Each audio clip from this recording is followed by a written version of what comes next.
My name is Kimberly Flowers, and I'm the Director of Global Food Security here at CSIS. First, just a brief word about security. I don't anticipate any issues, but if there is any issue, know that I'm your safety officer and follow me. So today we're launching one of our first reports, and it's called Benchmarking the Business of Agriculture. Hopefully you all have it in front of you or want extra copies. We have plenty, so don't worry. Our report looks at what tools are out there that can really measure a country's enabling environment for agriculture. And more importantly, it really lays out how different groups, particularly in the back, and the different groups being government policymakers, the private sector, and the donors, how you can use this tool for whatever it is that is your end game when it comes to agriculture. If that term enabling environment is new for you, I would just say flip to the very back of the report and look at that big quote that we have on the second to last page, which says that regulations are the bedrock of a country's enabling environment, and that well-designed laws and regulations that are supported by strong institutions and efficient administrative procedures are necessary for agriculture to prosper. That's a mouthful, so don't worry if you can't remember everything I said. Again, just kind of turn towards the back. But what we're talking about here are smart regulations, right? So, you know, how a private sector can enter a market, how it operates, how it can thrive. So it's everything from registering a seed to how you sell or export a commodity, or how you can sell your goods in a market. And these things really matter. You know, smart regulations, if they're enforced properly, can really help the private sector thrive. And by private sector, I'm talking about everything from smallholder farmers to large multinational companies. But the opposite can also be true. So when you have burdensome or weak or protectionist policies, they can actually reverse agricultural transformation. And so all the efforts that things like the US government are doing, whether it's Feed the Future or even other donors, can be reversed or cannot be leveraged as well as it could be if there's policies on the ground that can hinder that.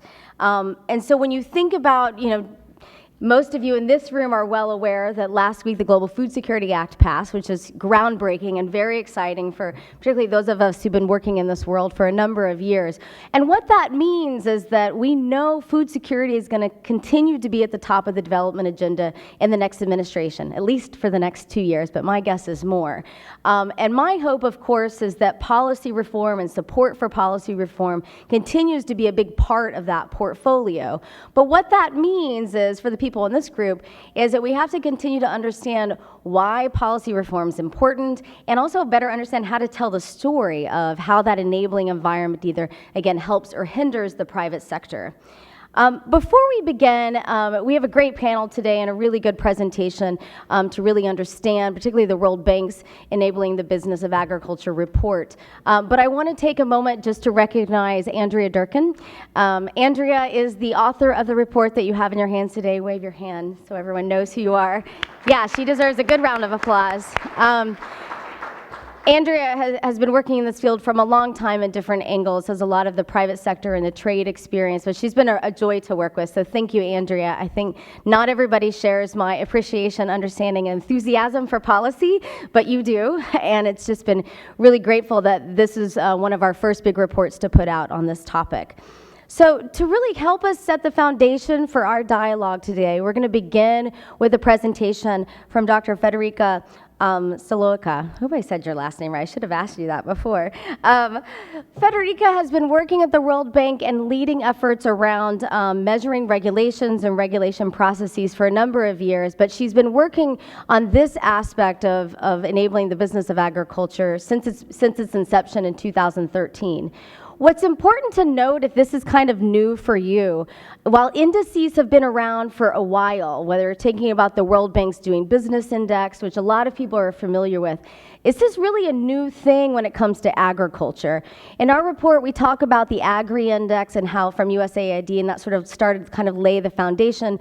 But what's become of the World Bank's report and what could become of that, and she'll detail out this a lot more, is we're really at a time right now where shaping this and feedback and thinking about where this could be is the time for that. But I'll let Federicka talk more about the World Bank and your report. Thank you.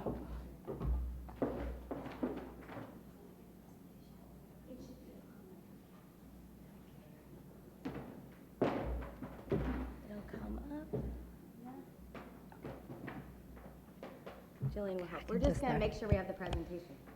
Yeah. Good afternoon, everyone. Just his face. Okay, perfect. It was easy. So before I begin, I would like to thank Kimberly for inviting me and Andrea for writing such a wonderful report. Since I've been leading the effort of the Enabling the Business of Agriculture project, which is basically the project that underpins Andrea's work, we thought it would be helpful for me to spend 15 minutes just to tell you a little bit more about, what we measure, and show you a little bit of initial results that we collected last year. I'm from the World Bank. I'm from a department that is called Global Indicators. So what we do, we produce global indicators on a number of sectors. Perhaps the most popular product we produce is the Doing Business report. Let me just begin by telling you a little bit why we started this project. We really started this idea back in 2012. We all know how important is agriculture. I guess I don't need to spend time on telling you why and what kind of challenges we're going to face in the coming years, and why, agriculture needs to be seen as a business to some extent. So we all talk about this enabling environment for agriculture, but it's just hard to understand what features that environment, because there is lack of data. So, if you think about the agriculture transformation process that I guess we are all familiar with, where really agriculture starts, weighting less on the overall contribution to GDP, but the value added goes up. If we ask what determines there, and it can be replicated, we really cannot give an answer, because we really don't know what the determinants are. And clearly this is a broad concept. We need to bring in skill set and, political stability and the whole macroeconomic environment. But think about laws, regulations, and policies. What's the role of that in triggering a transformation in agriculture? If we think that we had to feed, a population of 9 billion people in a few years, could we really help countries meeting that goal by creating a better enabling regulatory environment? So those are kind of the theoretical question that trigger this work, again, back in 2012. But the other important element has been this project. Some of you, I would assume, are familiar with the World Bank Doing Business report. It's one of the 4 flagship reports. It measures the ease of doing business across 189 economies every year. This report has been extremely powerful in triggering reform. We could count about 2,500 reforms during the past 10 years. So it's been extremely powerful. So back in 2012, the G8 said, let's have something similar for agriculture. We have different challenges. It is a different sector, but let's try to replicate their work. So those are just the main reasons why we started this project. We launched the first pilot exercise back in 2013. We piloted indicators in 10 countries. Then, based on those results, we refined the methodological approach. We scaled up data collection to 40 economies between 2014 and 2015. We released our second report in January 2016. And at the moment, we're scaling up data collection in 62 economies. And I'll show you the geographical coverage, including 4 states in India. Now, what are the main goals? What do we measure? So there are 2 main, I would say, components of this project. One is to look at, the regulatory environment for agriculture and agribusiness. Think about the seed registration process, for example, which is, very important for the seed sector. So we look at, all the laws and regulations that are relevant for a company, a private sector company, that wants to register seed in the country. But that's not enough, right? We know that things in the books could be excellent, but then the practice could be very different. So in addition to that, we look at the actual procedures a private sector company needs to go through in order to register seed. What is the time that it takes to register seed, and what's the cost?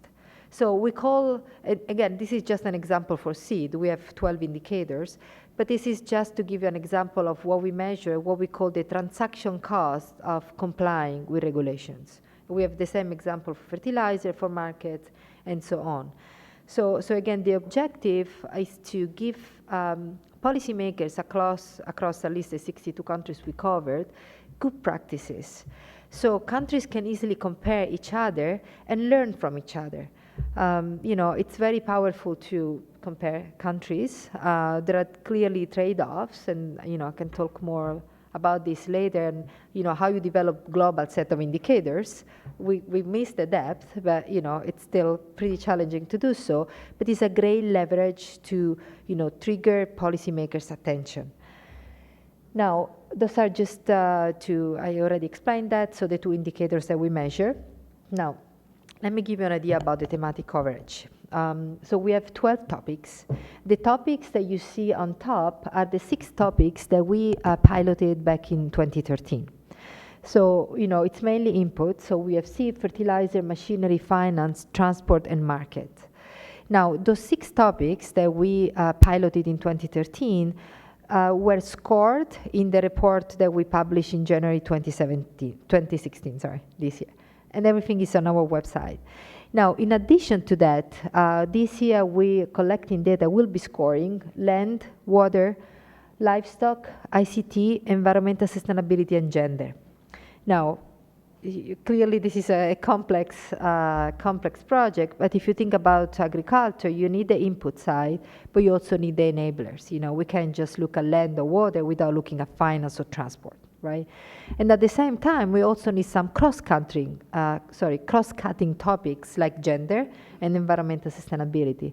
So what we measure is, gender-related aspects in markets, or, environmental sustainability-related aspects in fertilizers. So they're not topics that will be scores, the last 2, but, we measure related aspects across the 10 topics that we include. Now, the scoring part, we try to simplify the message of how we do it. So basically what we do, we score by topic, right? So we'll have a score for seed to see how well countries do in that in that specific market, fertilizer, transport, etc. And for each topic, we have, sub-indicators. So for seed, you'll have, seed registration, seed certification, trade, etc. But think about agriculture, right? So agribusiness, doing business advocates for deregulation, right? So when you think about manufacturing, the less the better, right? Companies don't want, to spend 3 months to register a new business, right? They want to do fast. But when we think about agriculture, we're talking about a completely different sector. So yes, we don't want unneeded burdens or regulations for the private sector that would discourage them from running their operation in a country. But at the same time, there are some quality control aspects that we need to take into consideration. When you bring fertilizer or seed in a country, there are certain aspects that we need to consider. So what we do, in addition to measuring horizontally and scoring the topics, we also look at 3 important dimensions. We look at the operations, so all the dimensions that across topics are relevant for a company that wants to run operation in that country. We also look at trade. We have a lot of important aspects related to bringing and importing and exporting, but also quality control. So we look, the labeling for fertilizer, and I'll show you some examples of what we measure under each one. So it is still a work in progress. We're adding more metrics this year, but just again, to give you an idea, we have, again, some quality control, trade, and operation-related aspects. So in the report, that's what you basically have for each country. So you have scores at the top for each topic, but at the bottom, you can easily compare Mali and Niger, for example, in terms of operations. You see that Mali gets a score of 53.9, while Niger gets 33.7. And again, all the data that we collect are available on our website, so it's really easy to click on those things and understand what goes into each indicator, and we also have country profiles. So again, it is a pretty rich data set, but I guess one thing I wanted to show you, it's how we try to simplify and the use, especially the policymakers, donors, and private sector. So we call one important aspect of this project is the comparability, but it's also the actionability. What that means is that the policymakers understand what actions they need to take. It's very easy for them to prioritize policy actions. Like this is just an imaginary country, it doesn't exist. But for example, if that country starts with a score for fertilizer of 53, it's very easy to understand what are the good practices that the country needs to implement in order to get to, fertilizer score 67, for example. So let's say the country, doesn't have a catalog online, or, the import permit, lasts only 1 month. There are a lot of countries where companies literally need to renew the import permit for fertilizer every month. And to obtain that permit, it takes 6 months. So that's why companies don't even, run business in that country. Or in a lot of countries, there are no penalties for mislabeled bags or for open bags. So this is just a geographical coverage. We try to represent countries across region, income level, but also what we call the transformation process. So we took, we picked some countries that we define as agriculture-based, countries that are developed. It is important to have good practice countries. So, the countries that don't have so many good practices could just, learn from them. So India is subnational, as I said. We target 4 states, so to also see what kind of differences we find at the state level. The data is, so it's totally based on primary data collection. We have contributors from the public sector and the private sector. So we kind of compare the views, and you might wonder, if there are discrepancies. So clearly the public sector knows more about the legal aspects. Sometimes the private sector doesn't have the knowledge, or they don't know about ongoing reforms. But the private sector knows about the transaction cost. So if, we ask how long it takes to register fertilizers, and policymakers say, what the law says, let's say 30 days, but then the private sector says, no, it actually takes, 2 years, we listen to the private sector. So this is just our website. How much more time I have? 5? Yeah. This is just our website. Again, you can find all the information. You can select the data by country, by topic, the report, etc. I just wanted to show you a little bit, like a few results. Again, just to try in very little time to give you a sense of what we have done so far. So this is just a comparison across countries. Again, I guess, of course, one of the main objectives for us is to, encourage policymakers to reform. So what we do, the way we design indicators is that, you start at the kind of a broad level, and then you go into details. So the first thing is to compare, overall how countries perform. So this is just an idea. You can imagine the red dots means that, they don't do well, or their scores are below average. The green dots means that, they actually compare well. So it would be very easy if, let's say I am, policymakers in Burkina Faso, to see that actually, I need to focus on all the areas that, that we cover. Or, if I am in Bangladesh, it's mainly fertilizer and machinery, just to, again, see how, again, if I am a policymaker in that country, I compare to other countries. I'll go back to this. I just wanted to show you. So, but then, clearly we need to go more in depth. So what we do for each indicator, beside comparing how countries do overall, we look at sub-indicators. So this is an example for the seed, for example. So you have an overall score, but then, you can see the difference between the seed registration score, the seed development and certification, and then, we also measure quality, but we didn't score in this graph. So you can see the countries, like, for example, Myanmar and Laos, that they have kind of similar bars. When you look at the components, it's actually very different. So, again, start from kind of the broad picture, go more in depth, and see where they should focus their efforts. This is just, I want to show you the cost of registering seeds. We found a great variance across countries, and some numbers have been pretty surprising. If you look at countries like in the upper square, like, in Russia is free, Chile, Poland is 7% of the GDP per capita, so it is, kind of affordable for companies, but look at the numbers for Nicaragua. So if a company wants to register new seed variety, the cost is more than 800 times the GDP per capita. So it is clearly, something that will keep the companies out of that market. Or Sudan, it's more than 700 times the GDP per capita. If we look at the time, also we find a great variance. If you see, I think it is. In some countries, it takes almost, 1,000 days. If you look at the Kyrgyz Republic, it would take you almost 3 years to register new seeds. So then we compare with other indicators to see to what extent there is seed variety, and the market is very competitive. And we found a positive correlation between, again, those bottlenecks that companies face that are related to the regulatory environment and what happens in that market. This is a similar example for fertilizer, where you could see that we have the 3 components. So you look at the overall scores, but then the 3 subcomponents of the EBA project allow a policymaker, an investor, or a donor to understand where to prioritize. Look, this is the time and the cost it takes to register fertilizer in some countries. And here again, we found some interesting examples. Like in Tanzania, the cost is absolutely high, or Ukraine. In Tanzania, more than 1,000 times the GNI per capita.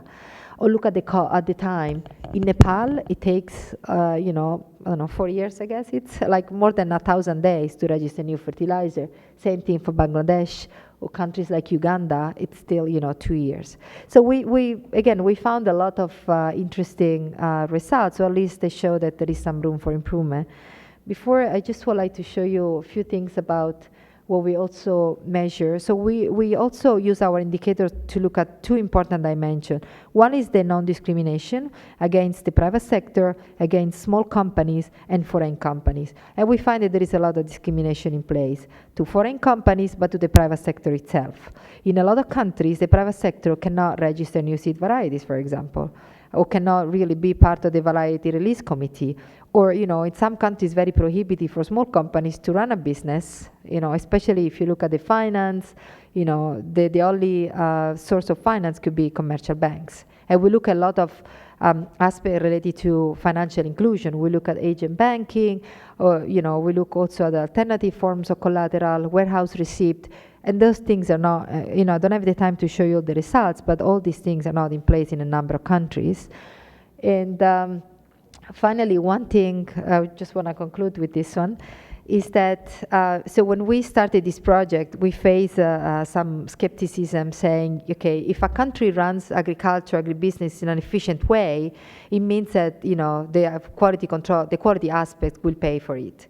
And actually, we found a completely different results. Actually, the 2 things are not substitute, they're rather complements. So when countries are efficient, they are efficient in the way, with the enabling regulatory environment, and they always ensure quality control. You can see the positive correlation there between the scores that we have for quality control and operations, or trade and operations. So all the dimensions that we measure are actually positively correlated. That we felt it was a good sign. So the one thing does not exclude the other. Actually, they complement each other. And I guess I'll stop here, but I'll be happy to answer your questions later on, if any. Thank you.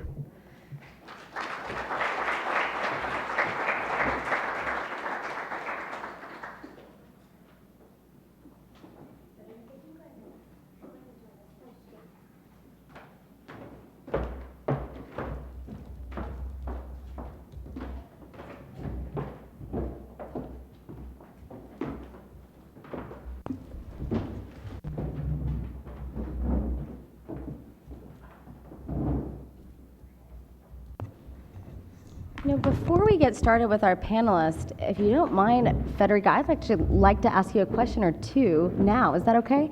One of the things that you talked about was actionability, right? And you also mentioned with the Doing Business Index that there has been 2,500 reforms that have come out of that. Is it too soon to say that the EBA has sparked any reforms yet, or has there been any glimmers of reforms that have come either from collecting the data or getting the feedback that you could speak to yet? Do you want to ask? Yeah? Yeah. Well, no, that's actually a great question. And so I have to say that the interest from policymakers has been higher, than what we expected to receive. We published this report in January 2016. So, and during the past 5-6 months, we already started, policy dialogue in 12 countries. Now, talk about reforms, it could be too soon. Because for governments to really start a reform process, it takes a little longer. So usually the first step is for policymakers. So the most essential thing is for them to get interested in what we measure. Then usually the first step is for policymakers to better understand what the indicators measure and how to use them to prioritize reforms. And then what they usually do, they either create a task force or they start, bringing the indicators into the reform planning, and then the next step is to really work on a reform that is usually handled by a different department in the World Bank. It is called Reform Advisory. So in the past 5 months, we had a lot of what we call operational developments started. So meaning countries like Sudan, Ethiopia, Rwanda, Cambodia, Laos, Russia. So we had 12 overall. In which, again, we traveled to the country, we met with the policymakers, and we started, some sort of program. In Sudan, for example, they established a task force. In some other countries, they just, again, started, sometimes the countries have this planning for reform, so they included the indicators. So again, talk about reform is too soon, but talk about, starting kind of a reform-related dialogue is already happening. Yeah. You can call it a reform revolution, Yeah. right? It will happen at some point. Well, you mentioned Cambodia, and so I think I'd like to get the government perspective first. We're very honored today to have Your Excellency, the Cambodian ambassador, Mr. Chum Rong, who can give us his perspective. He shared with us last night talking about how 80% of Cambodians, their livelihoods depend on agriculture. So, Mr. Ambassador, I'd love to hear your perspective on agriculture and policy reforms and what the Cambodian government is doing on this issue. Thank you. Thank you very much, Mr. Chair. Dear colleagues, I'm honored to make some intervention or maybe to share my experiences as I used to work in this sector. I was General Director of Social Fund of the Kingdom of Cambodia, financed by World Bank, almost 12 years after UNTAP and after the government set up in Cambodia. First, I would like to express my thanks to the World Bank, who gave us opportunity to learn in how to develop the countries. They provided us with small-scale projects, namely infrastructure in social and economic sector, including agriculture. In agriculture, World Bank finance projects in different form, different systems. In Cambodia is a country of agriculture. 80% of our people are farmers, and 2/3 of our land is arable, are cultivable. So why the government after election focused on how to develop the country through agriculture production. So first we had been involved in how to develop, to strengthen the system which we call spring water system, gravity water system, and pumping system, and how to generate our farmer to have employment in their rice field and in their farm. In irrigation system, we finance a small scale one, which can generate people to know how to get access to work on supply water, spring water system, and gravity water system. We make a lot of dams, spillway, or the water gates in how to irrigate the rice field and other production. At the same time, the World Bank also train us in how to know about, assessment on economic impact, technical assessment, and environmental social assessment to any project which we have to carry out, to implement. And we fully support World Bank system in how to make conditions and criteria before financing projects. So as a result, after implementing World Bank project almost 12 years, from 1996 to 2006, we succeed in how to make Cambodian living standard improved. Thus, we can get rid of poverty. Till now, our poverty reduced from 53% to 13% as a result of the assistance from World Bank, ADB, IMF, and other international financial organizations. So, on turning to our topic today, I really appreciate the system which will well assist Cambodia or other countries in how to well monitor their activity, their efforts in developing agriculture sector, and also to how to guarantee food security in the country. Without, as an agricultural country, we cannot, work without considering the achievement in agriculture and to secure food for the country. In Cambodia now we succeed in how to achieve in the production of rice, of the 4 million hectare of rice field, we can get more than 6 million tons of rice. We consume the people of half of this amount, and then half of the rest of our production can be exported. But now we still have problem on how to compete with other countries, neighboring countries and other countries in Asia, namely, India or Burma now, Myanmar now can produce a lot of rice. So we have to think about how to make the cost of the production be down. So we have to consider the cost of transportation, the cost of electricity, and other. For us now, we have problem of warehouse to stock our rice.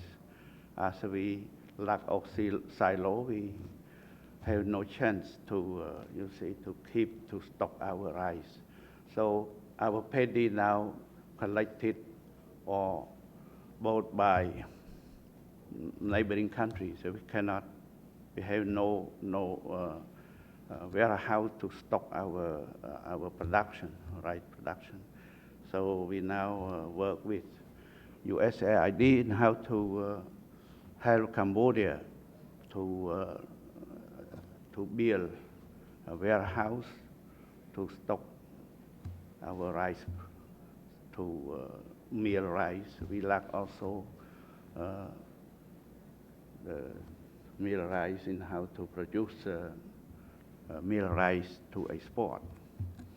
So in this connection, we are thankful to USAID and World Bank who considered in how to help Cambodia to build warehouses, to consider and how to make contract farming, to guarantee our people to have enough capital to invest in our country. And at the same time, we also discuss with U.S. State Department and Commerce Ministry in how to assist Cambodia to make food processing, including rice, to wrap, to bake, to have access to the world market.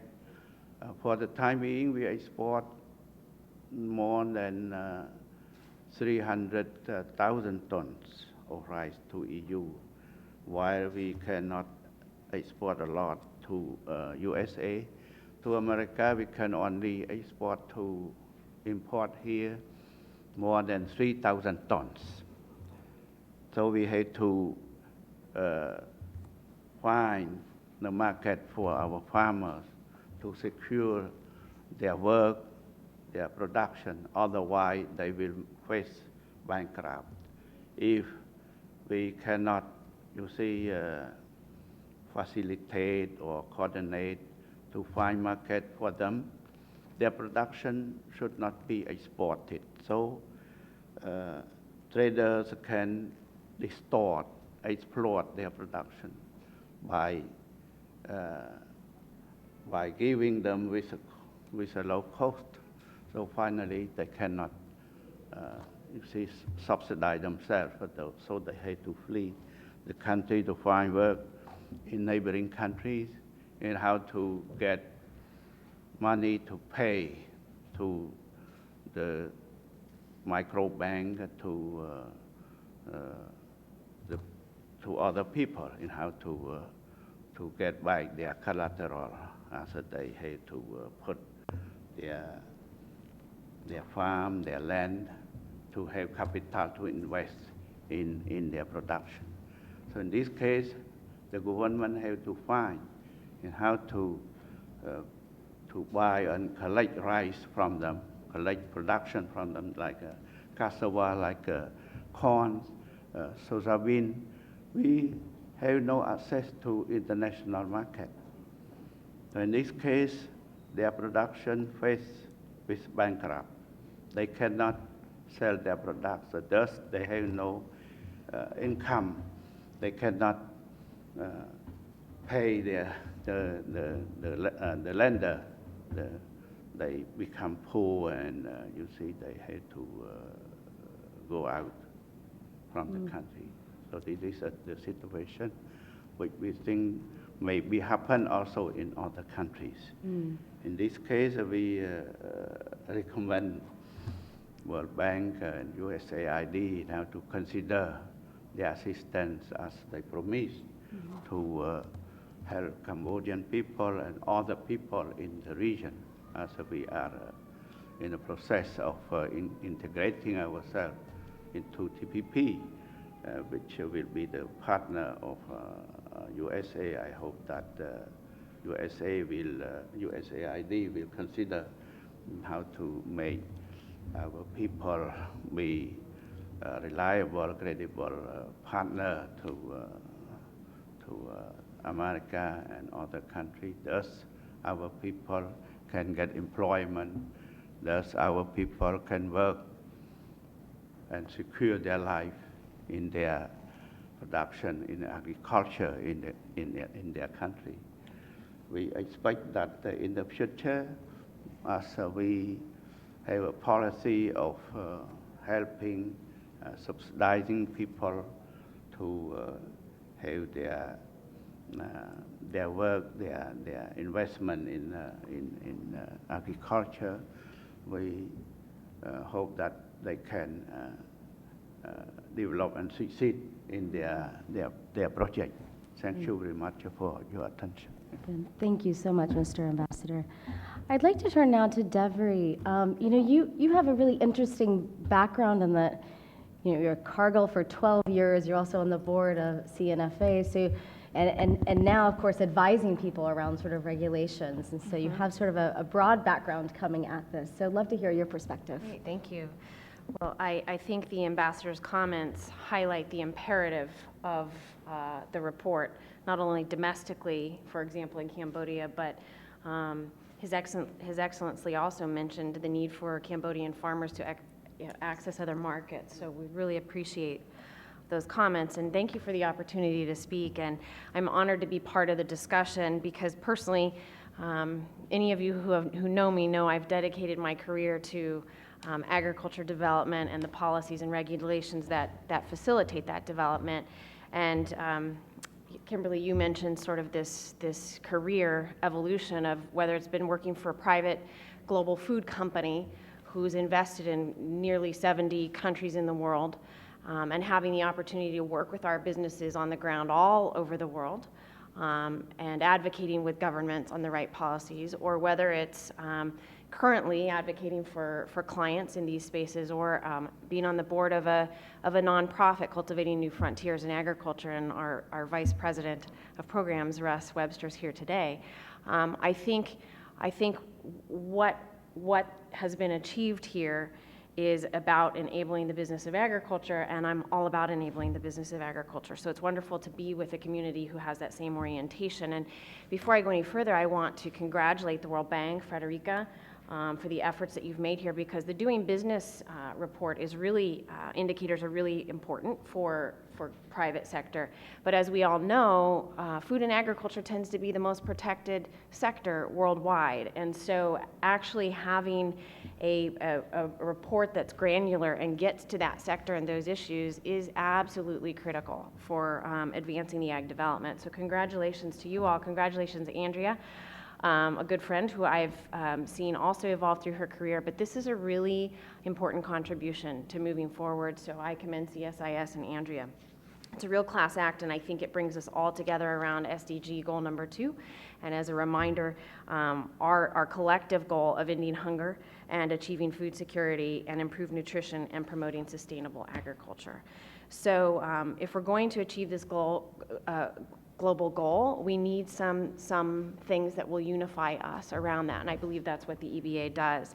So I just want to quickly remind ourselves of how we got here and relay sort of the 2008 moment when there was the food price spikes. And at that time, I was in a global food company starting to get calls from reporters, actually many sort of accusatory types of calls saying, did you know this was coming? Did you know the price spikes were coming?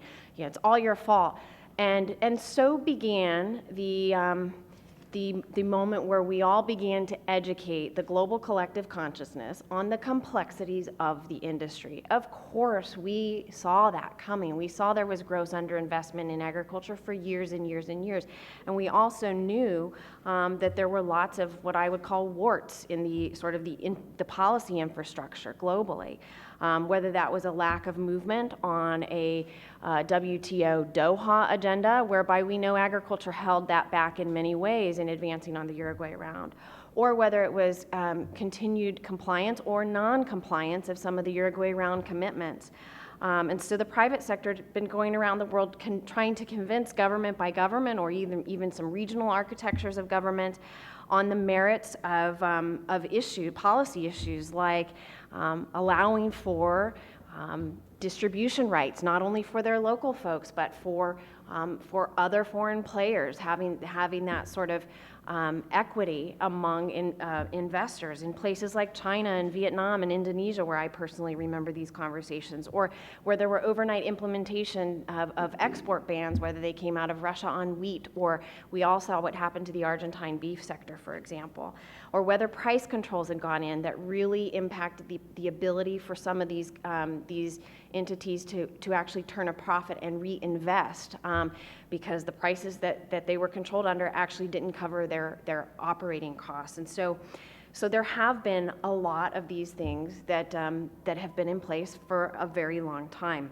And so 2008 is what really brought the global community together to begin scoping the issue, began collectively addressing the issues of food insecurity, and basically one of the glaring components of food insecurity was coming from the implementation or lack thereof of policies, regulations, or laws.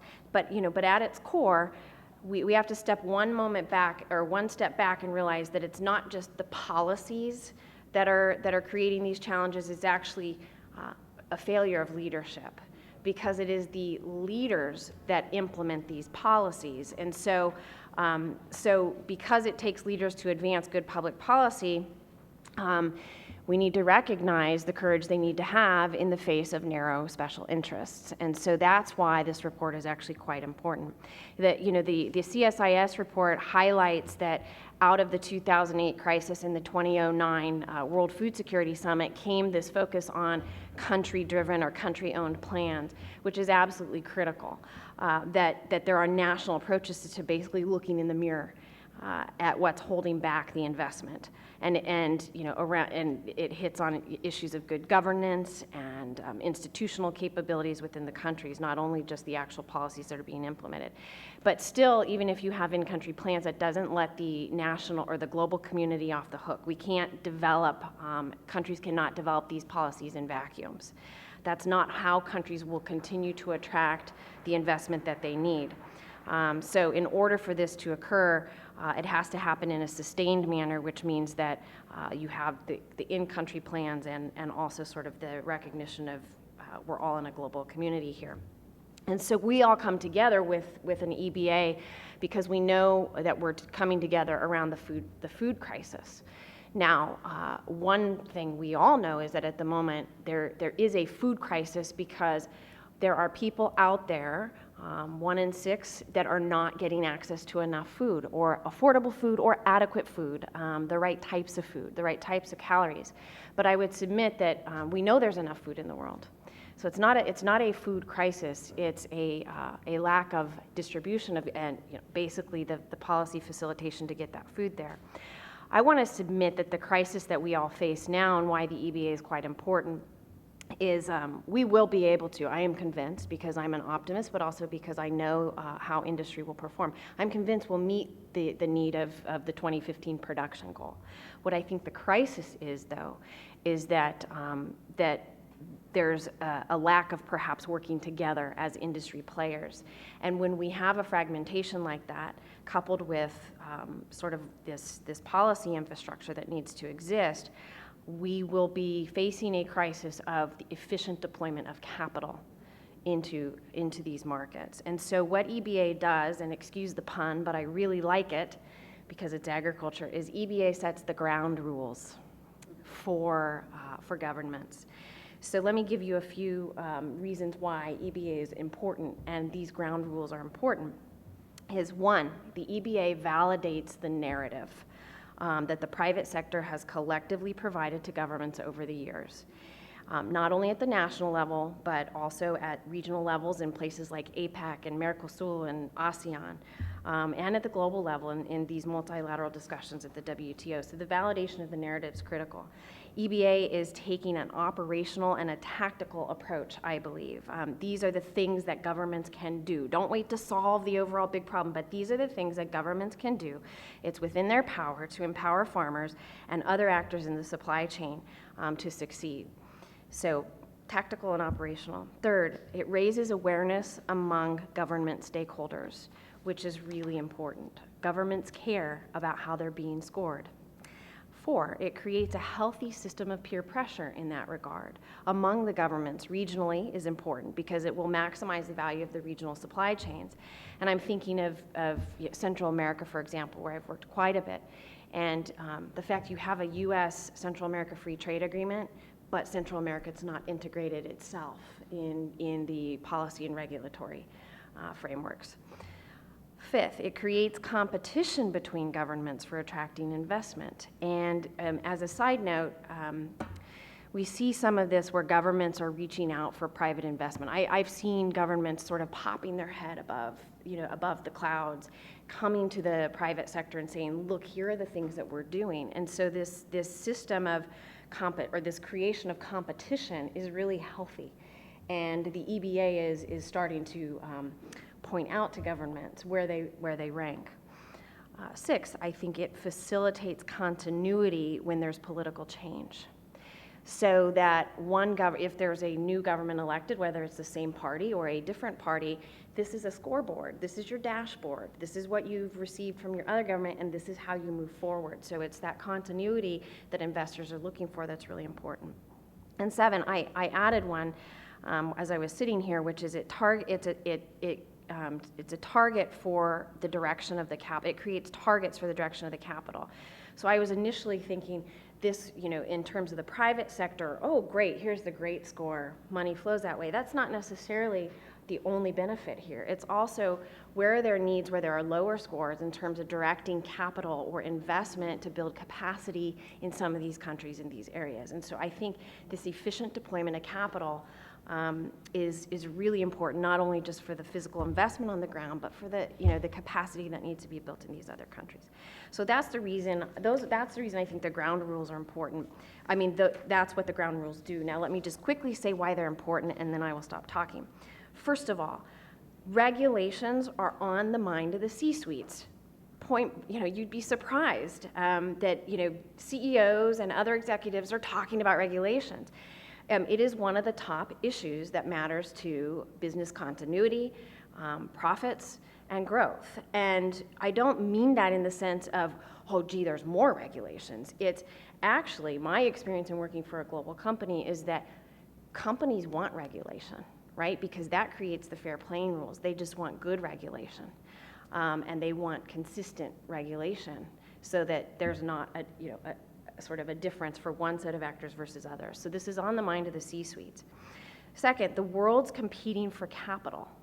And so governments are going to need to demonstrate that they are going to care and feed the capital growth environment. They're going to provide proper care and feeding through implementing good policies and regulations. And it sounds rather callous because I'm talking about profits.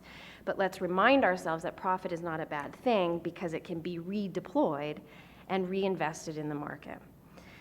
Our collective goal is to consistently draw in capital, invest, and reinvest in agriculture.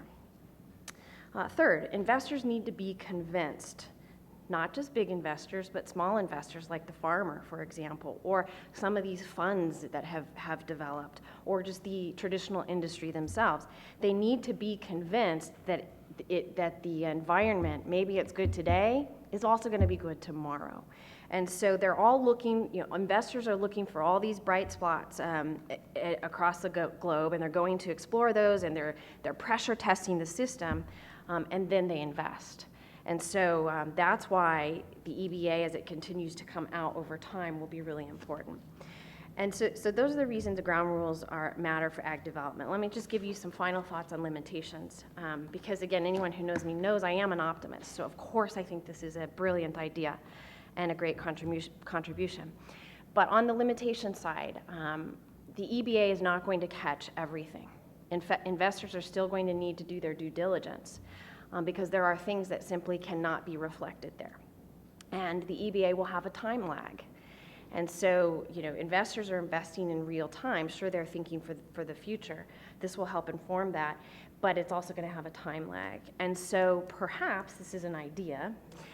There's a way to create clusters of private sector groups in country that can report into the EBA on a regular basis. And so you create this open system for real-time reporting, being able to pick up trends early.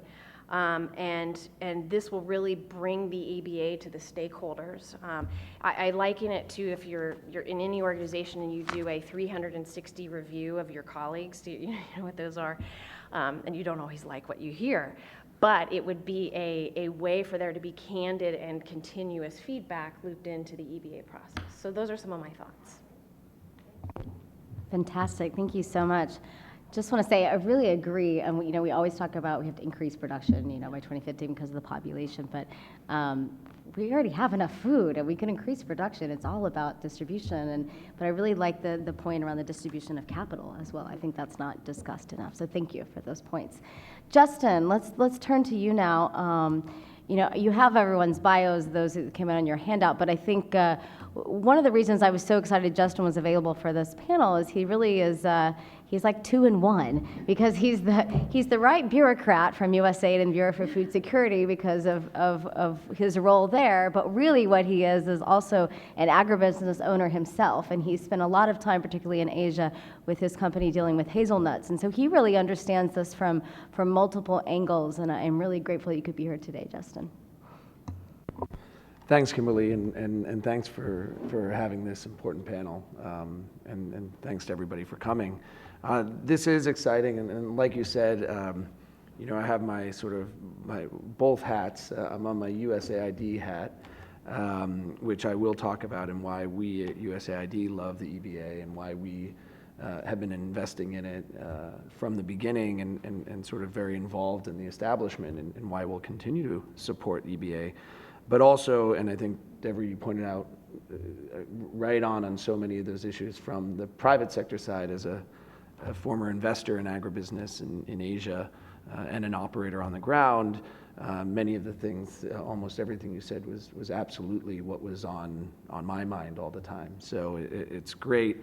And then from a donor perspective, we need to react, and we need to actually think about how we can support both the governments with strong regulations. And Your Excellency, I take your points very clearly. We're happy at Feed the Future that Cambodia is one of our Feed the Future focused countries, and we are committed to investing in the agricultural sector. And I think you pointed out not only from the production and sort of in the rice paddies, but the entire distribution chain, all to export. And that's really the approach that Feed the Future is taking. And I'll just add a plug, because we're very excited at USAID and across the US government, because as Kimberly said, last Wednesday, our Congress passed the Global Food Security Act. And not only did they pass it, it was 369 votes to 53 votes in support. So having such a bipartisan piece of legislation at this time is really something incredible, and a testimony to the importance of food security and agriculture as a development goal and as a critical national security goal for the U.S. going forward. A lot of people might not realize, but actually the Global Food Security Act is the largest development authorization since PEPFAR. And it really is a way to institutionalize the goals and sort of the accomplishments and the future of global food security, agriculture, and nutrition into sort of U.S. government interagency. It's not a USAID initiative. It's a 11 agency initiative with USDA and State Department and many others, really supporting global food security writ large. So we're delighted, and I think this is something that we can actually use in the future, and we will use in the future as a donor, in thinking about how we can actually promote and invest in interventions in the countries that we work with that really do bolster the policy environment. I also am someone who, like Kimberly, loves policy, and especially having lost money on bad policies, and also seeing opportunities when policies are strengthened and when they're supported, is that we at Feed the Future really try and take a holistic approach to investing in countries and don't look only at production. And I know production will continue, and on-farm investments will continue to be important, but we need to think about the entire value chain, off-farm all the way to distribution and to the consumer. And one of the difficult things as a donor, and we discussed this last night, is that we need to report to Congress the impact of the investments that we make and how we're using our money. And sometimes it's easier to count acres or hectares that you're working under improved varieties or improved technologies, or number of farmers trained, number of beneficiaries. From a monitoring and evaluation, that's a standpoint, it's a very strong case that we can build for how we're spending our money. But when you get into all of the things that go into the enabling environment, as Federicka pointed out, transport, policy, seeds, fertilizer, it gets a lot more complicated to track and actually attribute directly the goals that we've achieved as a donor with our funds. So this is the whole enabling environment piece, but everyone knows that that's one of the most critical pieces to any success in investing in agricultural value chains. And so with the EBA, we now have a tool where we can, as it grows and expands and becomes really the benchmark and sort of the place to go for understanding how to measure some of these enabling environment interventions, it really allows us to think about how we can actually better invest our money to help indirect beneficiaries that are absolutely necessary to build across the entire value chain. So this is something that we're using and we're funding because I think it will help us be better suited to actually accomplish our goals and feed the future, and also support the countries in policy dialogues. Policies don't change overnight. And as great it is that we have accountability now, because countries do care about their ranking. If they see that they're competing for investment with neighboring countries, His Excellency mentioned Myanmar, and competition from other countries around Cambodia. Countries react to that and they see their ranking. But what we want to do is not only use that as an accountability tool, but also use that as a point of entry to discuss and have and support policy dialogue. Because it's easy to sometimes rig the system if you're just working on a score and trying to move up one or two by tweaking this, but not actually making systemic changes that are really going to build a stronger enabling environment. That alone's not enough. But where you start is by using this report, looking at where some of the interventions, where some of the policies need change, and how to do it consistently, as Devery said, and make sure that it's really the core of these policies are done well, and there's a dialogue among different stakeholders. That's where we as a donor think this report can be extremely helpful and really advising us on how to use our interventions the best way. So. A little bit more, Justin, in the sense of like how USAID plans to use this to sort of inform your strategic direction. I mean, you kind of mentioned that, but since, just of where we are right now in the sense of the Bureau for Food Security and Feed the Future really taking a look back and looking forward and creating new strategic plans, how does this kind of data and analysis inform any of your strategic directions, whether it's come to refreshing indicators or working with non-Feed the Future countries or other elements? Sure.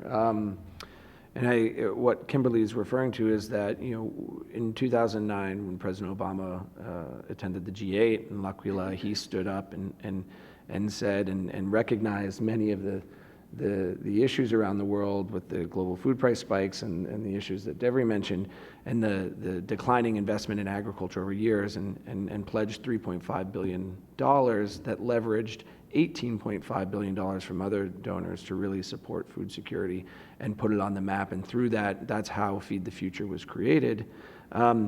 We've been implementing Feed the Future in countries. We have 19 focus countries. We have many aligned countries, and then we have interventions elsewhere. But we've been now, since 2010, implementing on the ground. And with the Global Food Security Act, and after having 6 years to look back on, we can really start to think about, okay, what's worked? Let's be honest with ourselves. What investments have worked? What have we done that really we want to double down on? And then what do we need to change, right? And that includes indicators, right? A lot has changed in the past 6 years. It's not the same as it was when we first began. The environment, the macro environment's different. Country leaders are different. There's a lot of other issues that are seeking donor capital. Look at the refugee crisis in Europe. Look at Syria. There's a lot of issues going on. So for us, we need to refresh our strategy. And so what's really worked? How do we double down? And what do we need to do better and think about or do new in the future? What are some of the emerging issues? Urbanization, risk and fragility, how to better catalyze finance, both public and private. These are issues, youth and unemployment. These are issues that are extremely important and affecting everywhere that we're working in. So we need to really refresh our perspective and think how to use our program differently. So with EBA, what we hope is that, one, we can actually look across countries and see what has been collected from a data perspective. We recently held 5 external roundtables with experts across the world, from country governments, think tanks, private sector executives, other donors, multilateral banks, all the experts in different topic and subject matter expertise on a few topics. Across all 5 of these roundtables, the number 1 and number 2 barrier to improving the environment in these different issues was data. There's very little data in so many of the areas that we're working, especially with agriculture. And the data is also not necessarily reliable data. USDA has been leading an initiative called the Global Open Data for Agriculture and Nutrition project that USAID also supports, and that's also to get countries to release data related to agriculture, as we do in the US, so that companies and others can actually start seeing where are there opportunities and where can they invest more. EBA is a fantastic tool just in that it collects so much data on agriculture that wasn't existing before. It didn't exist. So that's where I'd say, just as a very base sort of global good, that is extremely important for us, and it will be a tool that our experts will be looking at. Second is, I think, on this area is really how to better measure and how to make better interventions along that entire chain off farm, right? Inclusive of the farm and production, but also warehouse receipts, right? Contractualization. How do we get farmers or small, medium enterprises to be able to get access to credit or other types of financing by using sort of collateral that's not simply cash or land, which creates a lot of issues and is a real struggle, and is actually one of the reasons that so many value chains that we work in are just undercapitalized. There's this missing middle, that companies and farmers can't get access to capital. So that's something that EBA can really, play a role in sort of highlighting how that can be done. Transport, how do we think about, transport? Transport's an enormous opportunity for employment, right? Processing and employment in the countries, in many developing countries, most of the developing countries, agriculture is still the predominant business. And so how can we take the lessons learned and the data and then the analysis on what countries have done to actually to accelerate that from a donor's perspective and use our money to catalyze additional intervention. So, we think it's an a great tool, and we're hoping that others will adopt it, and we will continue to support it going forward.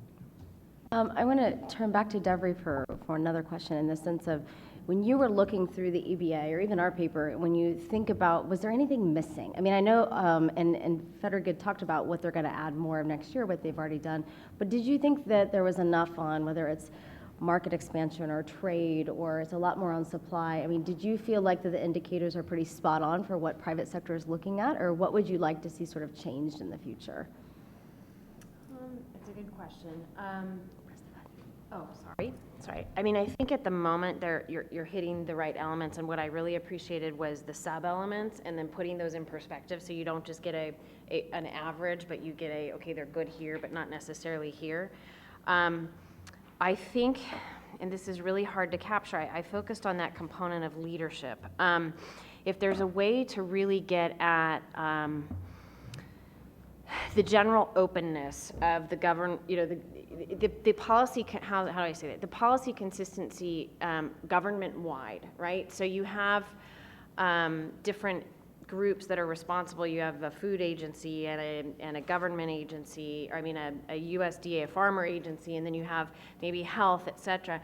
Food security and empowering and enabling investment in agriculture is kind of a system in each of these countries. So if there's a way to get at whether the political framework or the policy framework is robust, That's one. I think focusing on sort of the investment laws, whether those are actually sort of the, and maybe it's in there and I've missed it, but just sort of whether the investment protections are in there is really critical. That's not an agriculture specific issue, but it is an important issue, whether or not your investment, you will actually have the right of process and transparent and fair treatment. So there's that. What I really think is great, and I know that you're all exploring this, was your notion of doing some subnational work. So in particular in places like India, where the Indian Constitution gives the states the authority over ag policy. That's important. I was also thinking in the case of Brazil, I don't know if you cover Brazil, but actually very state influence. China, for example, there's central government, but the provincial element. So I do think over time, in some of these places where investors are trying to kind of wrangle with, well, who do I go talk to, right? The subnational element's a really important and critical contribution, I believe. Federica, is there any response you want to have to that, as well as to kind of anything else that any of our panelists has said, any other feedback that you have? Okay. Just on these latest suggestions. First of all, I was actually also on your previous intervention. I was very impressed by the way you presented the benefits of EBA. I took some notes. I would like to share them with the team. I think it would be very encouraging. Excuse me. So on those latest suggestions, the protection of investors, we have a dimension in the doing business report that is called protecting investors. So that's why we didn't capture that into, and it is true, it's not really agriculture specific. So what they capture, will be true for agriculture as well. On the robustness of the policy framework, that's a great point. That I think will be a little bit beyond the scope of EBA. It definitely is something that we could, bring into upcoming discussions. We are now shaping up the plan for the next 3 years for the second cycle of EBA. So it's definitely something we could look into. But I would assume it would be, kind of a good challenge to have. Yeah. I'd like to ask one more question to you, Mr. Ambassador. When we look at Cambodia in the report, it's kind of a mixed performance. Cambodia is doing better than average for seed, for example, but could do better on mechanization or fertilization. Not fertilization, fertilizer. Making up things now. We're talking about family planning. But when you look at how Cambodia is scored, what was your reaction, and also what do you think in regards to seed that Cambodia has doing that's a good best practice that others in the region could learn from? Thank you very much. My country now become the bigger country to the helper country, saver country. On food, we now face with surplus crisis of food, not food crisis, is the point. And I'm proud to say that we can share experiences in how to compete in the international market in terms of production. Now we have a very good rice, jasmine rice, which, as we lack of international market access, we rely on neighboring countries to bring our rice to sell in international market. This is our feeble point in how to help the farmers to have a direct access to the buyer. And we are grateful to USAID, World Bank, who consider maybe from now on to help Cambodian to have a good rice, you see, collection on the warehouses, the silo, rice mill, in how to compete with other countries. Thus, they can help our farmer and encourage our farmer to produce their production. I don't mean only in rice production, but we have also problems of surplus of cassava, for example, of maize or corn or pepper in particular. You see, we have a very good pepper, but we cannot export. Now we have a surplus on the ground, on the field. So if you want Cambodia to export, to help Cambodian farmers and people who you see survive from the killing field, it's better that they help us in how to communicate from the farmer to the market, international market. So why after you see election from one term to the other terms, World Bank and the world community assist us in how to build infrastructures to help farmer to get access to the main road and to the seaport in how to export to the world market. This is one point. Now we have to struggle in how to make our production not chemical but organic. So in organic, we have to produce fertilizers, to have compost. We have a lot of materials, resources in how to make a compost. And as our country is a lower land country, and we are downstream from the Mekong River, so it's good for us to produce with non-chemical product. So we are now, you see, strong in organic production. So only market which we have to compete, we have to, you see, to get assistance from friendly countries and from international organizations in how to help our farmers to get access to international market.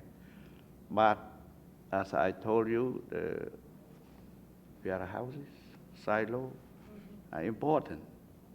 And credit, we are thankful to World Bank to resume their work in Cambodia and how to help our people to have access to capital.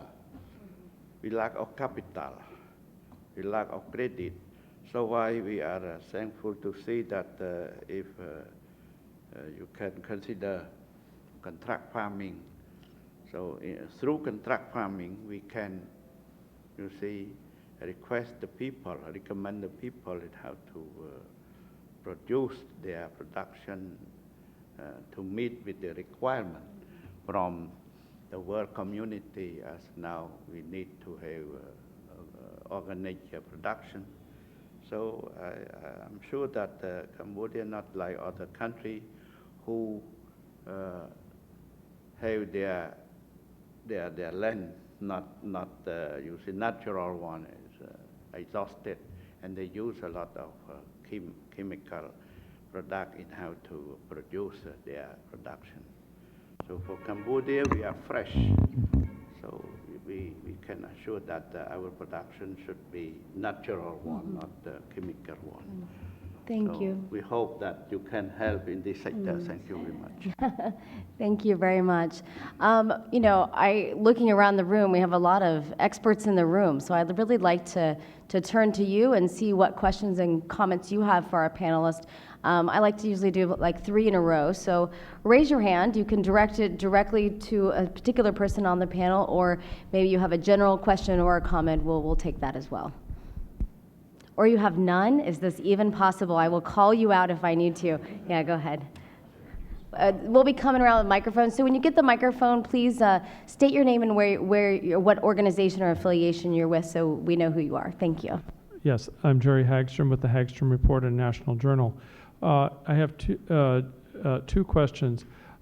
You've talked a lot about what I would regard as putting pressure on officials in these countries to change their regulations, speed things up, et cetera.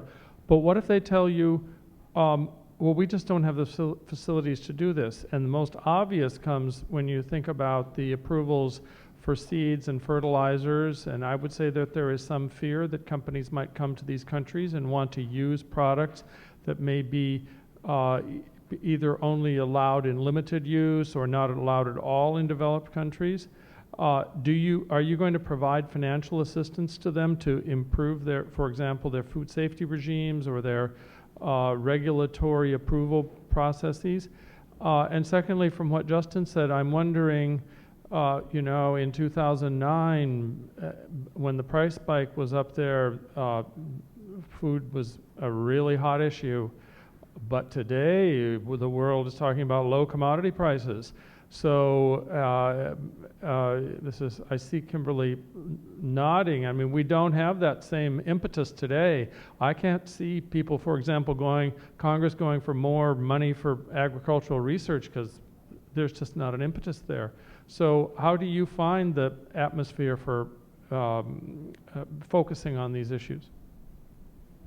Thank you, Jerry. And if you don't subscribe to the Hagstrom Report, I read it every day. It's a great way to keep your pulse on what's happening on the Hill related to agriculture, domestic and international. Yes, go ahead. Great. Paul Miller, Lutheran World Relief. Thank you, Kimberly, and all the panelists. It's a great panel. I wanted to pick up the ambassador's just comment about organic agriculture, but also Justin talked about employment. And I was thinking about, Federica, maybe it's to you, I'm asking this question. Are we missing a lot of farmers in terms of the kinds of criteria we're looking at? Many of the farmers that we work with, don't use certified seed, don't use fertilizer, and never mind the reliability of the data itself. And so I think it's a great tool, but in fact, there are movements of farmers who are against trade deals because they offer comparable treatment between international and local businesses and local farming businesses. Whether that's good or not, I'm just saying it happens. And they are adamant that certain trade deals, whether it's CAFTA or others, don't include some of those equal treatments. And we can debate that, and maybe they're wrong, but more about capturing, what kind of agriculture development we are talking about in terms of this, and a more modern sector perhaps, more competitive of course, but some of them are not using fertilizer. And this is also part of the policy debate here in Washington. How much of U.S. government aid goes to fertilizer subsidies, or how much do a local government do? And is that exactly? So I'm just wondering whether that has come up in terms of this emphasis on smallholder and sustainable agriculture as you do your criteria. Thank you, Paul. Other questions? Yes, right there in the red shirt. No, it's okay. Good afternoon, everyone. My name is Jenny Davis. I'm a grad student at Duke University for International Development Policy, and I'm also an intern at Global Alliance for Improved Nutrition. I want to thank the panelists for your discussion and also your inputs on the matter. My question is in regards to urbanization. I know you all touched on it a little bit, but I'm sure that you are aware that more and more of the population is moving into cities, and there's going to be a new trend on food security and also urban agriculture in cities. And I wanted to know what your thoughts are on that, and is the World Bank looking into urban agriculture for their enabling business report? So can you repeat the last sentence? Is the World Bank going to be looking into urban agriculture for their enabling business and agriculture report? Yeah. Thank you. Thank you so much. Federica, I feel like you might want to start. Yeah. A lot of that was first towards you. Yes, I'm happy to start. Well, thank you for your questions. Let me begin with the first one about the facilities or the pressure that we put on policymakers to reform. I mean, so far the approach that the World Bank has been following is not like, okay, here are the indicators, right, go figure. So the approach is, in fact, to open some sort of policy dialogue with the governments whenever they're interested, and then go much broader, or at least beyond what we measure. So I could provide you a lot of examples where, the bank, we're not probably one of the most competitive lending organization anymore, but we do provide some lending, we provide technical assistance. So whenever it's a matter of not having facilities, and the bank is in a position to help, clearly we help. So what I'm saying is that we have I would say the skill set, the knowledge, and the capacity in the organization to support that, reform process 360 degrees. Now, clearly there are a lot of other variables that depends on the country situation. I can just say that whenever there is a lack of, labs that would test new seeds, the bank funds that, that would be, something, it would be an incorrect assumption. But for sure that there'll be the discussion, the evaluation. In fact, so my department is some sort of the think tank in the World Bank, and with definitely a minority. As you know, the rest of the bank, it's fully operational. We are organized by global practices, and each global practice, it follows on a specific theme. So EBA covers and collaborates across a lot of global practices, not only agriculture. We also have the transport global practice, we have the finance global practice. So it really depends where those, limitations or, lack of facilities are. And, again, as an organization, we could support, again, that process 360 degrees. Consider that a lot of governments do not want to work with the World Bank. So they just want to understand why they scored that low, but they not necessarily want the World Bank to help. There is the APEC countries, for example, following the doing business, building on the doing business indicator, they create their own, peer-to-peer kind of, mechanism, and, they reform by themselves. They achieve great improvements, but they didn't want the help of the World Bank, for example. So it's not just the donors, it's just insane. USAID has missions in almost all countries, I would assume. Another important donor we have is DFID, the FID, and they also have facilities everywhere. So, there are also other important partners out there that could help the countries, to succeed in this process. Let me go on the second one. That is, we heard that feedback a lot, as you can imagine. We know that there is the informal seed, market, and that's big in a lot of countries. And so the approach, again, this is a very complex topic, right? As I mentioned in the beginning, we thought, okay, let's replicate the doing business methodology. We advocate for deregulations, but it's not the case. It's actually, it's very complex, and it really depends on, what elements across the value chain you consider and what angle you could take, right? So, because again, there are different, different approaches that can be used and that we use depending on the topic. Like, just to give you an example, when we consider land, the approach that we take, it's fully pro smallholder farmers, right? So we don't think of a multinational that wants to go to the country and buy land. No, we think actually how we can ensure land rights. We look at the expropriation laws. Same thing for the water topic. We fully take I would say the standpoint of farmers directly, like meaning, what do they need? So then we look at water association, water rights, something that really of direct interest of farmers. Now, when it comes to seed of fertilizer, it is true that a lot of farmers do not use, the seed variety, they use the informal seed. But, let's think why. That's clearly not the ideal situation, right? So why is that? So it is because they lack training, because they lack knowledge, so you might need extension services in that country, or it is because there are actually obstacles and that market is not competitive. So what we advocate for is something that would could benefit farmers too, but indirectly.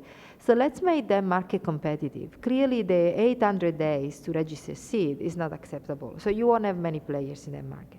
So let's make that market more competitive, that, in a very kind of simplistic, from a simplistic, let's say, point of view, will bring more quality and lower prices. Again, there are a lot of, other things that you want to consider, but let's take we achieve that goal.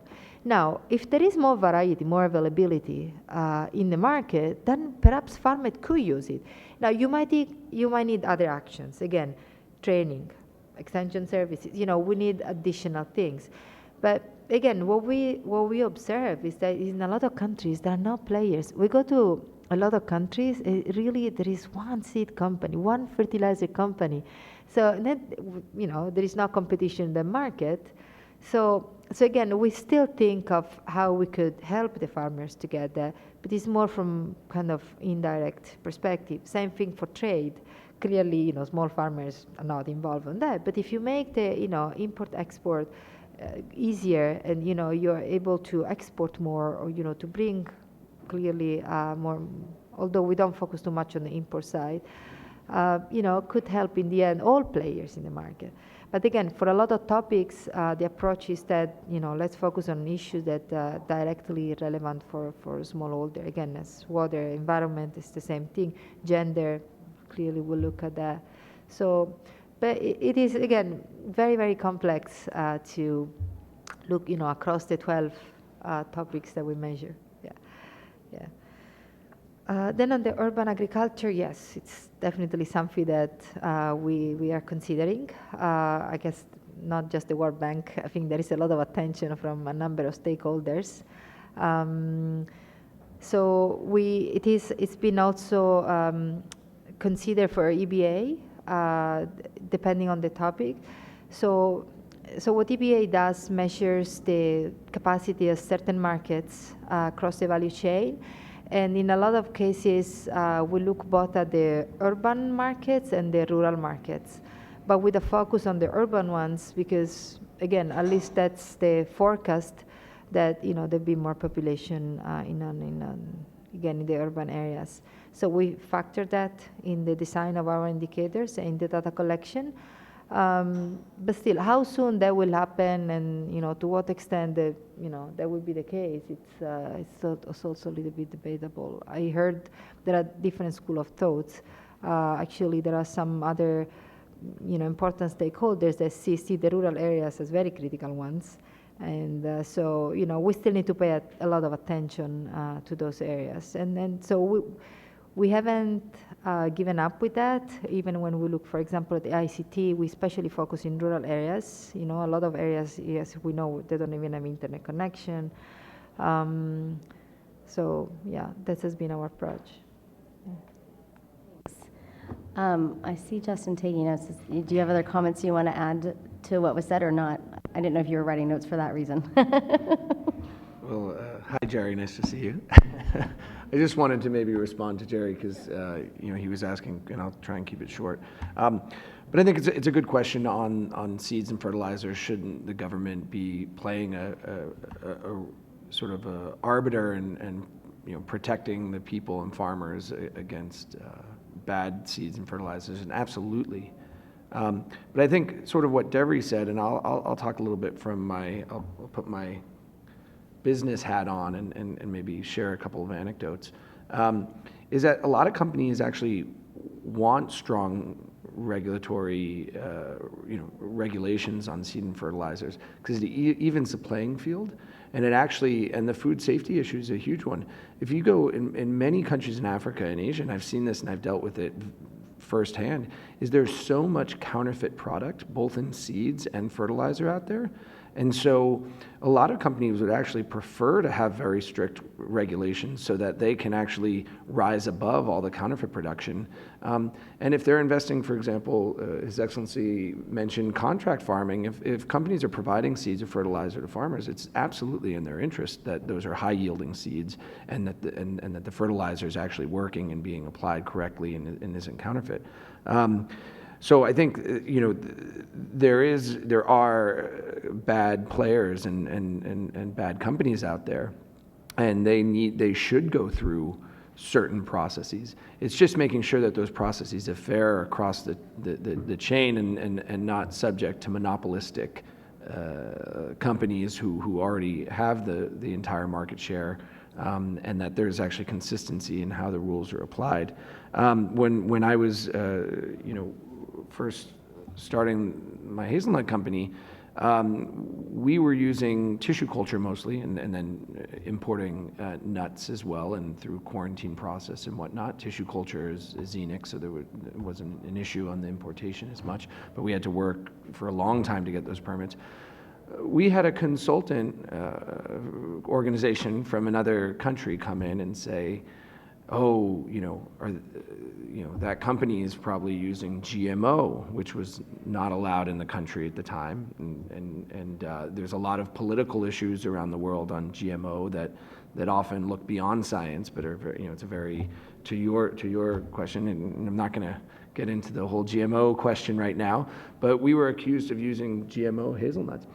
GMO hazelnuts don't exist in the world. There's no GMO hazelnuts anywhere, and we said this a million times, and we were happy to test, but of course the entire testing cost us thousands and thousands and thousands of dollars, and this consultant did the testing, and we had to go through, and they tried to stop our planting because there was this whole spin up. And we said, we gave the names of all the experts in universities around the world who could say there are 0 GMO hazelnuts in the world, but we still had to go through this process. So had we had, sort of more standard or had the opportunity to really have outside validators like donors or the World Bank to sort of advise and said, no, don't do this, it would have saved us a lot of money and a lot of time. So, I mean, there's two sides to that, but I agree that, on a regulatory framework, USAID, we spend a lot of our money working on creating regulatory frameworks and advice and sending experts to actually provide that expertise to countries so that they can make the right decisions on their policies, and also do it through a consultative process with civil society, with private sector, with academic communities and others. So that's something that we at Feed the Future spend a lot of our time thinking about. You mentioned the U.S. universities and whether they have to be worried about less funding because of all the other crises in the world. I think Congress voted pretty strongly that global food security is something that needs to remain on the global agenda.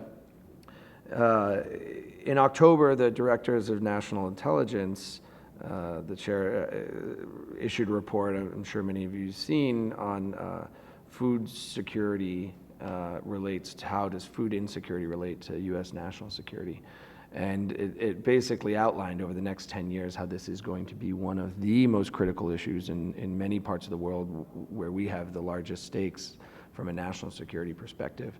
And so with food security being at the nexus of climate change, and, dwindling water supplies and other resource issues around the world, dealing with really being one of the major interventions to address poverty and stunting around the world, I think that there is a recognition that food security needs to, over the past decade, there's been a lot of learning and evidence built about how important that these interventions need to be made. And I think the results of Feed the Future hopefully were those and had convinced Congress enough that this is an issue that remains important. And on the refugee issue, many countries in Africa, there's a lot of evidence also sort of tying, lack of opportunities and lack of access to food that also spur people from leaving the land or leaving their countries, and obviously there are other issues. And then the last one is fragility. Fragility is something that is more and more, and I think in 2020, I forget the year, but 65% of food insecure people will be living in fragile contexts. And that's something that the U.S. government has to think about and think about how investing in food security is going to remain critical going forward. And the U.S. universities are at the forefront of our research, and research has been at the forefront of Feed the Future. And it's something that many of the U.S. universities train the ministers of agriculture all around the world. If you go around the world and our interlocutors in different countries, we're trained in U.S. universities. And so they are, our key partners. and really are critical investing in production and other issues and post-production, post-harvest issues, and they'll remain on the forefront. So I think that we, and I'm advocating generally that food security, not to anyone in particular, that food security remain on the agenda. And yes, it is a concern, but I think we're doing our best from the U.S. government perspective to make sure that our partners around the world see this as well. Thanks. Thank you, Justin. Let's have time for one or two more questions. Have Russ there in the front.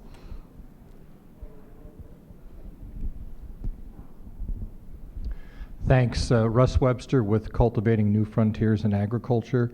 Well, first and foremost, I want to congratulate Kimberly and Andrea on a fine piece of work. And of course, the EBA study is a fantastic tool. I was around doing policy reform work when the Doing Business survey first started some years ago, and that also was a fantastic tool. And of course, I want to thank the panelists and especially my colleague Devry for a great discussion. I wanted to ask a question and then try to answer it. The question, but I'll sit here. I don't have to come up there. The question is, what's next? The wonderful, fascinating, and frustrating thing about regulatory reform and policy reform is it's real messy.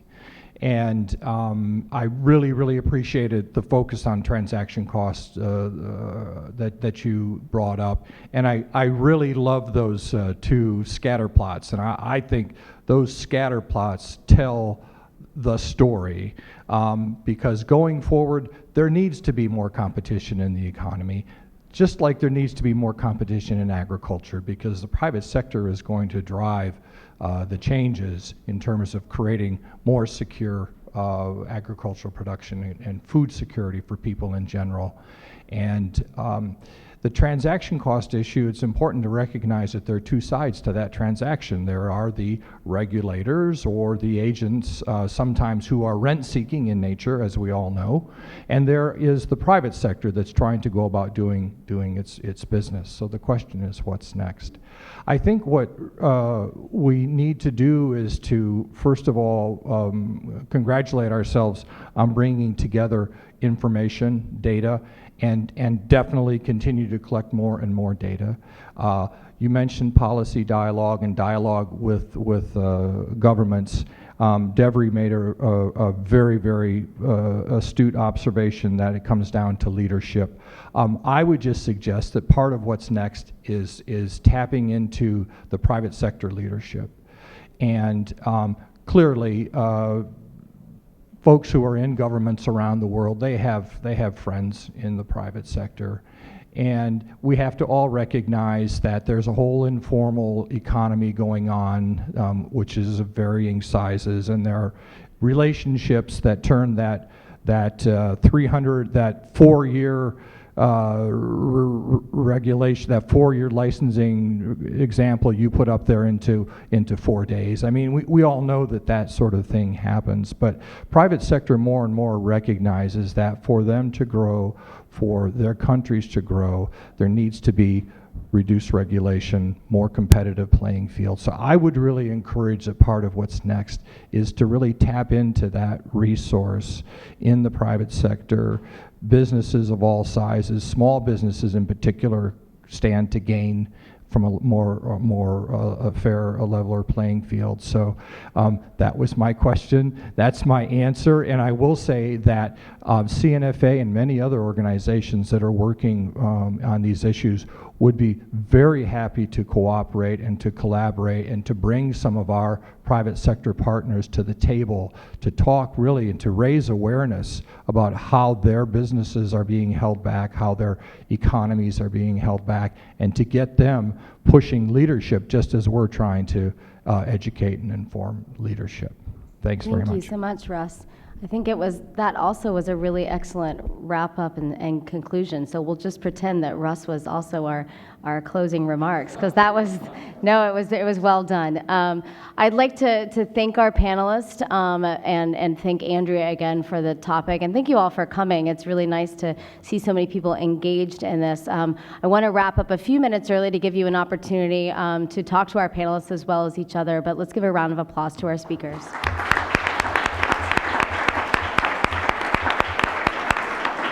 Thank you.